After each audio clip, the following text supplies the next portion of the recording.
नमो हरिवंशाणं नमो सिद्धाणं नमो हरिवीराणं नमो वत्साणं नमो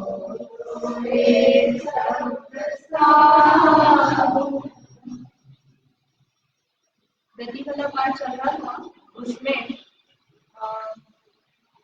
4 गतियां होती है और चारों गति का स्वरूप क्या है, किस किस तरह के परिणाम होते हैं, तो जीव वहां पर उत्पन्न होने पर कैसे कैसे परिणाम उसके होते हैं, ये अपन ने समझा। अब किस कारण से कौन सी गति मिलती है, यानी कैसे परिणाम करते हैं जिसके कारण से हमको इस गति की प्राप्ति होती है, ये अपना करना बचा था। तो आपके पास जो नोट्स है उसमें हमने शॉर्ट में दे रखा है और यहाँ पर अपन डिटेल देखेंगे, तो आपको थोड़ा थोड़ा डिस्क्रिप्शन लिखना हो तो आप लिख लेना। सबसे पहले है नरक गति जाने का कारण, क्या लिखा है, बहुत आरंभ और बहुत परिग्रह। आरंभ और परिग्रह दोनों ही शब्द हमने पहले समझे, याद है क्या, आरंभ और परिग्रह। परिग्रह तो अपन ने 5 पाप में समझा था, है ना। परिग्रह मतलब क्या होता है, बहुत सारी चीजों को जोड़ना, रुपया पैसा मकान आदि जोड़ना और जोड़ने का भाव, ये परिग्रह है। और आरंभ में क्या बताया, भूल गए,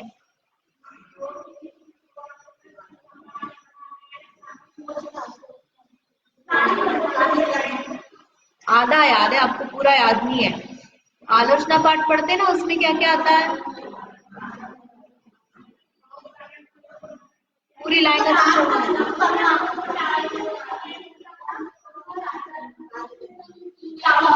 क्या लाइन आती है, समारंभ समारंभ, ठीक है। तो उसमें 3 वेद आते हैं ना, समारंभ समारंभ और आरंभ। तो उसमें बहुत आरंभ में जो आरंभ है उसमें अपन ने 3 सीक्वेंस समझी थी ना, संरंभ यानी क्या करना, प्लानिंग करना, कि ये हिंसा का जो कार्य, ऐसी जो प्लानिंग करना है वह क्या होता है, संरंभ। फिर उसके लिए जो सामग्री जुटाना है वह क्या हम कर रहे हैं, एक्चुअल में हमारे पास में कितना है, उससे हमारी दुर्गति होती है ऐसा नहीं, हमारे जैसे परिणाम चल रहे हैं ना उसके आधार पर भी हमारे गति निश्चित होती है। तो जैसे हम वीडियो गेम खेलते हैं, वीडियो गेम में क्या होता है, एक्चुअल में नहीं मार रहा है बच्चा, लेकिन वो कितनी हिंसा करता है उसमें। मूवी देखते हैं हम वॉर वाली, तो वो जो वॉर वाली मूवी होती है उसमें वो शत्रु, अपने को कैसा लगता है कि हीरो जो है उसने सबको मारना चाहिए, वो इतना उसकी जो बहादुरी है ना उसको अच्छा कैसे बताते हैं कि अरे इसने इतने सारे लोगों को एक साथ इतने में मार दिया और ये इतना अच्छा करता है, इसकी जो स्वॉर्ड है वो बहुत अच्छा, स्वॉर्डमैनशिप बहुत अच्छी है, तलवार चलाने की जो है। तो ये सब दिखा करके वो हिंसा ही दिखा रहे हैं और हम उसको अच्छा मान रहे हैं, उसकी अनुमोदना कर रहे हैं। और वीडियो गेम में तो हम एक्चुअल में मार रहे हैं, जैसे कि डक होता है तो डक होता है, फिश को मार रहा है ना। ऐसे आप बार बार चिड़िया उड़ रही है तो आपको उसको मारना है। तो ये बच्चे जो गेम खेलते हैं उसमें उनकी हिंसा चल ही रही है कंटिन्यूस। तो अब और ये वीडियो गेम में जो हिंसा हो रही है इसमें क्या अंतर है, नहीं है ना कोई अंतर।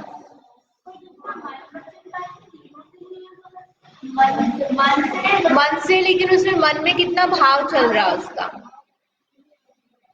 वो तो तंदुल मत से तो ये सोच रहा है कि मैं खा लेता, और यहाँ वीडियो गेम में तो वो मार ही रहे हैं,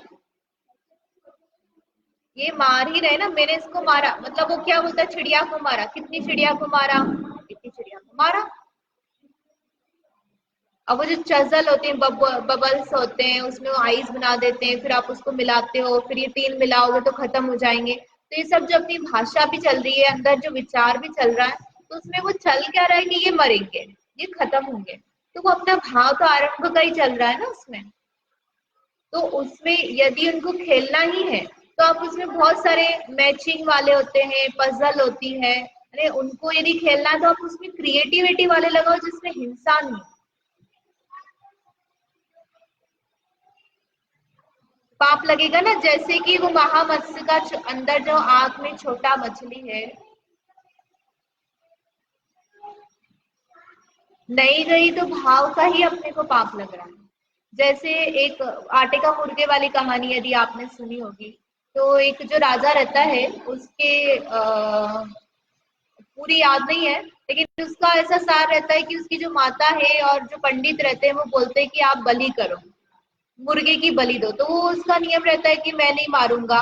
तो बोलते कि तुम एक काम करो, आटे का मुर्गा बना लो और उसकी गर्दन काट देना। तो वो वास्तव में अपनी माँ की बातों में आकर के क्या करता है, आटे का मुर्गे की बलि कर देता है, जो दुर्गा देवी जो भी रहती है उनकी देवी उनके सामने। तो उसका फल क्या निकलता है कि वो अगले बहुत सारे 8-10 भवों में बकरा बन रहा है, कभी मुर्गा बन रहा है, अरे वो खुद ही मर रहा है मुर्गा इत्यादि बन के। और उसने करा क्या था, एक बार once in a life time आटे का मुर्गा, एक्चुअल मुर्गा भी नहीं, उस आटे के मुर्गे की उसने गर्दन काटी।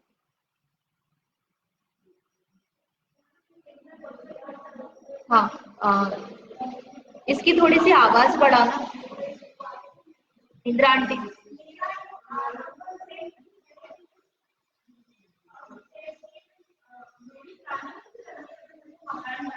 हाँ,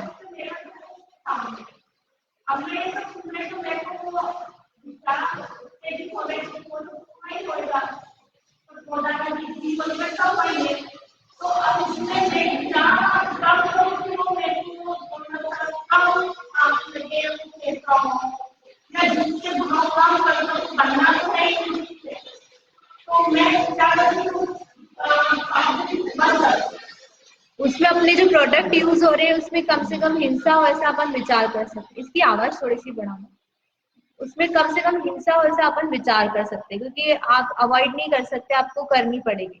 जैसे घर के बहुत सारे हम कामकाज करते हैं, कपड़े धो रहे हैं, बर्तन धो रहे हैं, इनको हम अवॉइड नहीं कर सकते, लेकिन हम घर धो रहे हैं। अब घर धोने में हम अनछना पानी यूज कर रहे हैं, पाइप से पानी यूज कर रहे हैं, गाड़ी धो रहे हैं, हर रोज गाड़ी धो रहे हैं, हर रोज हम आंगन में पानी छीट रहे हैं, तो वो जो है अननेसेसरी है। और अनछना पानी जो ढोला जा रहा है उससे जो हिंसा होती है बहुत हिंसा होती है।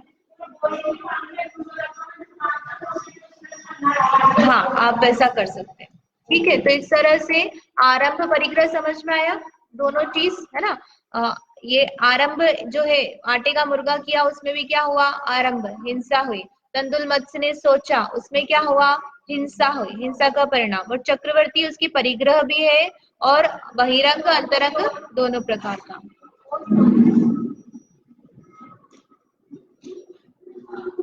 और इसके अलावा और क्या कारण है, सात व्यसन जो हम बोलते हैं, सात व्यसन कौन कौन से होते हैं, तो मांस भक्षण करना, उसके बाद में है मदिरा पान, फिर शिकार खेलना, पर स्त्री सेवन, जुआ, वेश्यागमन और चोरी। ये सात व्यसन, व्यसन मतलब क्या होता है, बुरी आदतें जिससे हमारा लोक में परलोक में सब बुरा अच्छा नहीं माना जाता है।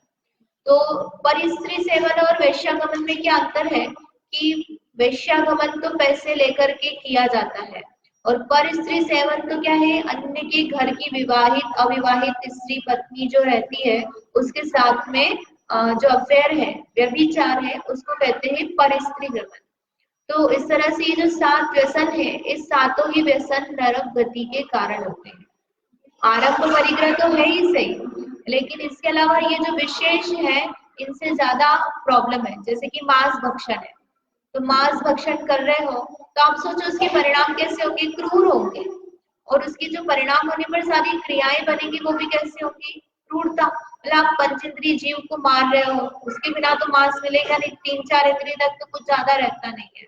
जो पंचेंद्रिय जीव होता है, गाय है, सुअर है, ये सब जो जीव है कौन से है, पंचेंद्रिय, तो उसी के इसमें मांस ज्यादा होता है, उसका आप मांस भक्षण करोगे तो अनंतानंत जीवों की हिंसा होती है उसमें एक बार। और पंचेंद्रिय तो मरा ही, उसके साथ जो मांस में भी अनंतानंत जीव होते, निगोदिया जीव, तो उनकी हिंसा का बहुत पाप लगता है। तो इससे शिकार करना है, शिकार करना में कैसा हो गया कि अपने आनंद के लिए और अपने मान कषाय की पूर्ति के लिए, मैं देखो इतने बड़े जानवर को मैं डरता नहीं हूँ, मैं मार सकता हूँ, मैं शिकार कर सकता हूँ, इस प्रकार से दिखाने के लिए शिकार आदि करना। तो जो सातों ही व्यसन है ये किसके कारण होते हैं? नरक गति के कारण होते हैं। अब इसके बाद में और कारण बताए हैं किसके कारण से। तो यहाँ पर मिथ्यात्व दिया है, इसमें अपन सामान्य रूप से दिया हुआ है, अपन आगे सभी के इसमें आएगा तो उसमें अपन देख लेंगे। मिथ्यात्व एक सामान्य रूप से चारों गति में लग जाएगा, नरक, तिर्यंच, मनुष्य, देव। मिथ्या दृष्टि दी चारों गति में जाता है ना, तो मिथ्यात्व के कारण से हम चारों गतियों में घूम रहे हैं, एक सामान्य कारण वो आ जाएगा उसमें। अब इसके बाद में है तिर्यंच गति का जाने का कारण। तिर्यंच गति यानी क्या होता है? 2, 3, 4 इंद्रिय, एक इंद्रिय जीव बनना। तो उसका मूल कारण क्या है? मायाचारी। मायाचारी मतलब क्या है? जैसा मन में है वैसा नहीं कहना, मन वचन काय का एक रूपता नहीं होता, मन में कुछ और, वचन में कुछ और क्रिया में कुछ और। ये कहते हैं कि हम बुलाएंगे बुलाएंगे, आज तक बुलाया नहीं, है ना। ऐसे लोग रहते हैं ना, आप हमारे घर आना, आप चलो चलो, आप आते ही नहीं हो, तो हम बोलते हैं आप बुलाओ हम आ जाएंगे, है ना। उसके बाद कभी नहीं बुलाते हैं। तो वो बस नाम पूर्ति के लिए दिखाना चाहते हैं कि हम भावना तो क्या रखते हैं, हम आपको बुलाना चाहते हैं कि हम बुरे नहीं है ना। हम कैसे हैं? अच्छे सोशल व्यवहारिक व्यक्ति है जो हम सबको बुलाना चाहते हैं, खिलाना चाहते हैं। लेकिन अंदर कैसा भाव है? बुलाना नहीं चाहते। अगर बुलाना होता तो इतने सालों में कभी ना कभी तो बुला ही जाता व्यक्ति, है ना, कहता भर नहीं रहता। तो वो उसके क्रिया आदि में जो अंतर है वो क्या है? मायाचारी। तो तीव्र मायाचारी जो है वो किसका कारण होता है? तिर्यंच गति का कारण होता है। एक ही कारण है इसमें, बहुत ज्यादा नहीं है।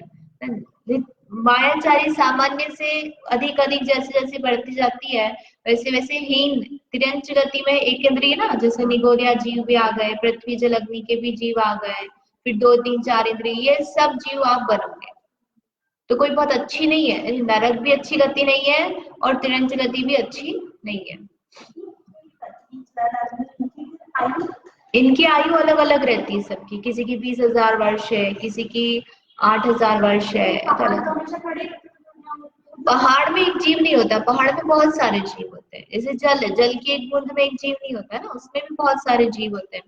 तो वो जो शरीर है उसमें जीव मर करके अन्य जीव भी आ सकता है, इस प्रकार भी बना रह सकता है। वो काय बनी रहे उसकी, और उस काय में अन्य जीव आकर के उत्पन्न हुए। जैसे वनस्पति, तो वनस्पति में भी वो हमेशा एक ही जीव बना रहेगा ऐसा नहीं है ना। एक जीव आया, उत्पन्न हुआ, थोड़े समय तक रहा, फिर मरण हो गया, अन्य जीव आ जाए, ऐसा भी संभव है इसमें। हाँ नहीं, पेड़ में एक जीव मतलब उसमें बहुत सारे जीव होंगे ना, ऐसा। फिर अपन केला रहेगा उसमें जीव मानेंगे कि पेड़ में जीव मानेंगे? हाँ, तो एक जीव नहीं है ना उसमें।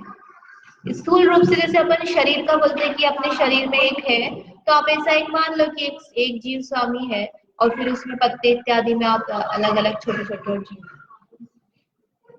इसके बाद में है मनुष्य गति जाने का कारण। तो नरक गति का अपोजिट लगाएंगे। नरक गति के लिए क्या बताया था? बहुत आरंभ, बहुत परिग्रह। तो यहाँ मनुष्य गति के लिए क्या बताया है? अल्प आरंभ, अल्प परिग्रह। तो अल्प आरंभ, अल्प परिग्रह यानी क्या? कि बहुत हिंसा का उसको परिणाम नहीं है, और बहुत परिग्रह भी नहीं है, बाहर में भी नहीं है, घर, पैसा, मकान इत्यादि बहुत ज्यादा नहीं है, और अंतरंग में भी उसको जोड़ने करने का बहुत ज्यादा भाव नहीं है।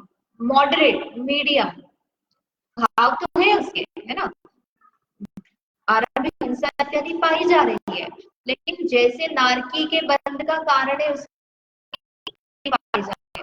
और तिरंज आदि में भी अपन ले सकते हैं, वहां दिया नहीं है, लेकिन जो परिणाम है, इन परिणामों में कैसा रहता है कि नरक गति सबसे खराब है ना, तिरंज गति उससे अच्छी है, मनुष्य गति उससे अच्छी है, और देव गति अच्छी है। तो यदि हम अपने परिणामों को कैटेगरी में डिवाइड करेंगे रेंज में, तो 4 रेंज बन जाएगी। तो उसके सराग संयम में क्या बताया? संयम के साथ में है संयम। तो संयम क्या है और असंयम क्या है, ये थोड़ा सा अपन देखते हैं। एक होती है व्रत और एक होते हैं अविरत। व्रत यानी 5 पापों का त्याग होना, उसको कहते हैं व्रत। 5 पाप और 5 इंद्रिय, उनके संबंध में विषयों का त्याग, जैसे 6 बोलते ना, षट काय के जीव और 5 इंद्रिय और मन, इनके संबंध में विरति होना, विषयों से विरक्ति होना, तो उसे कहते हैं व्रत। और वह नहीं होना उसे कहते हैं अव्रत। तो इसी प्रकार संयम और असंयम शब्द आता है। यानी संयम यानी क्या हो गया, जो महाव्रत का परिणाम है, मुनि दीक्षा का परिणाम है, मुनि दीक्षा होना, यानी मुनि दीक्षा यानी 5 पापों का पूर्ण त्याग। महाव्रत किसको कहते हैं, 5 पापों का पूर्ण त्याग होना, तो वह ही संयम कहलाता है। और असंयम क्या हो गया, उसके विपरीत, यानी 5 पापों का बिल्कुल भी त्याग नहीं होना, वह क्या हो गया, असंयम। तो यहाँ पर दूसरा दिया है ना, संयम भी और असंयम भी। तो संयम असंयम में क्या है कि संयम असंयम दोनों साथ में कैसे रहेंगे कि 5 पापों का त्याग तो किया है लेकिन पूरी तरह से नहीं किया है। एक देश है ना, जैसे अपन प्रतिमाधारी इत्यादि होते हैं ना, तो उनको बोलते हैं हम देश संयम। तो देश संयम को ही संयमा संयम भी कहते हैं। तो पूर्ण त्याग में और संयम संयम में कैसे बनता है कि जैसे झूठ का त्याग किया तो स्थूल झूठ का त्याग किया, पूरी तरह से झूठ का त्याग नहीं किया। इसी प्रकार से हिंसा का त्याग किया, तो 4 प्रकार की हिंसा बताई थी ना, संकल्पी, आरंभी, उद्योगी, विरोधी। तो संकल्पी का तो त्याग किया लेकिन बाकी 3 प्रकार की हिंसा का त्याग नहीं किया। तो जहां पर त्याग किया वो क्या हो गया, संयम। और जहां त्याग नहीं किया है ना, 3 प्रकार की हिंसा का त्याग नहीं किया, तो वो क्या हो गया, असंयम। तो संयम भी है और असंयम भी है, तो क्या हो गया, संयमा संयम।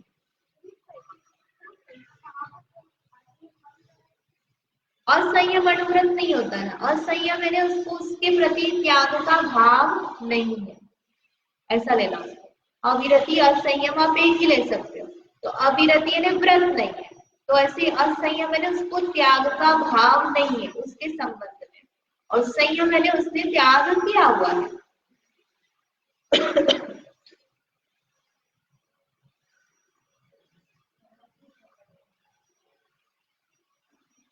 अब उसने पहला लिखा है संयम, सराग संयम। तो महाव्रत तो किए उन्होंने है ना, संपूर्ण 5 पापों का त्याग किया पूरी तरह से, लेकिन उसके साथ में राग पाया जा रहा है।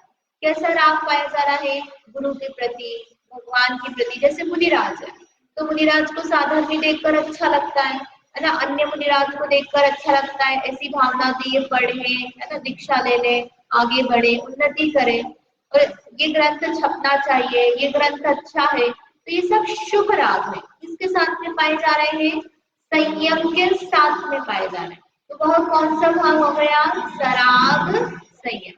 कौन सा हो गया, तो सराग संयम, संयमा संयम, यानी कौन सी अवस्था होगी, सारी प्रतिमाधारी और मुनिराज वाले। तो ये जो भी पद है ये किसका कारण हो गए, फिर देव गति का पद का कारण है। यानी 3 गति में अभी तक हमने कोई व्रत को इंक्लूड नहीं किया था। नरक में तो व्रत थे ही नहीं, तिर्यंश में भी नहीं, और मनुष्य गति में भी हमने क्या लिखा, अल्पारंभ अल्प परिग्रह, ऐसा नहीं लिखा है व्रत उपवास करने वाला मनुष्य बन रहा है। ओनली देव गति है, वहां पर क्या लिखा आपने, सराग संयम, संयमा संयम। अरे थोड़े भी व्रत आदि की भावना किस कौन सी गति का